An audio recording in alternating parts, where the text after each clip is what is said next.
Breaking news आए अवां सां share कयूं पिया। दादू जी अदालत में उमेर रुबाब चांडियो जे 3 घर भातियुनि जे क़तल केस जी ॿुधणी थी आहे।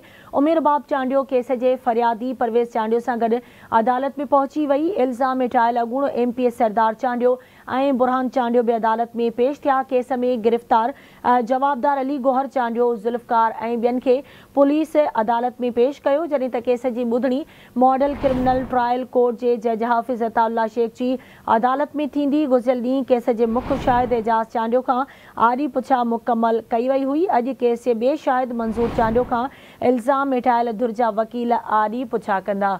अहम ख़बर खां वां आगाह कयूं पिया। दादू जी अदालत में उमेर रुबाब चांडियो जे 3 घर भातियुनि जे क़तल केस जी ॿुधणी थी आहे। उमेर रुबाब चांडियो केस जे फरियादी परवेज़ चांडियो सां गॾु अदालत पहुची वई।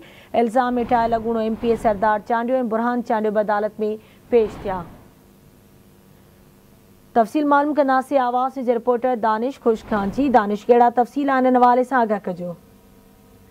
जी बिल्कुल, उमेर रुबाब चांडियो जे 3 घर भातियुनि जे क़तल केस जी ॿुधणी अॼु मॉडल क्रिमिनल ट्रायल कोर्ट जे जज हाफ़िज़ अताउल्ला शेख जी अदालत में थी रही आहे। गुज़िरियल ॾींहुं पिणु ॿुधणी थी हुई। केस जो जेको मुख्य शाहिद हुयो एजाज़ चांडियो, उन खां इल्ज़ाम हेठायल धुर जे वकीलनि पारां आरी पुछा मुकमल कई, जंहिं बाद ॿुधणी जेका आहे उहा अॼु ताईं मुलतवी कई वई ऐं अॼु ॿीहर जेको आहे सो ॿुधणी कई पई वञे। ऐं केस में जेको ॿियो शाहिद आहे मंज़ूर चांडियो, उन खां अॼु इल्ज़ाम हेठायल धुर जा जेके वकील आहिनि उहे आरी पुछा कंदा। ऐं उन सां गॾोगॾु मां तव्हांखे ॿुधाईंदो वञां त उमेर रुबाब चांडियो केस जे फरियादी परवेज़ चांडियो सां गॾु पहुती आहे। अॻूणा जेके MPA आहिनि ॿाहिरि सरदार चांडियो ऐं बुरहान खान चांडियो, उहे बि अदालत में पेश थिया आहिनि। SHO जेको आहे सो भाउ जी वफ़ात सबबु अॼु बि जेको आहे सो अदालत में पेश न थियो आहे। गुज़िरियल ॾींहुं SHO करीम चांडियो जे वकील जेको आहे सो अदालत में दरख़्वास्त जमा कराई त SHO करीम चांडियो जे घर में फोतगी थी वई आहे, जंहिं सबबु हू ॿुधणीअ ते न अची सघंदो।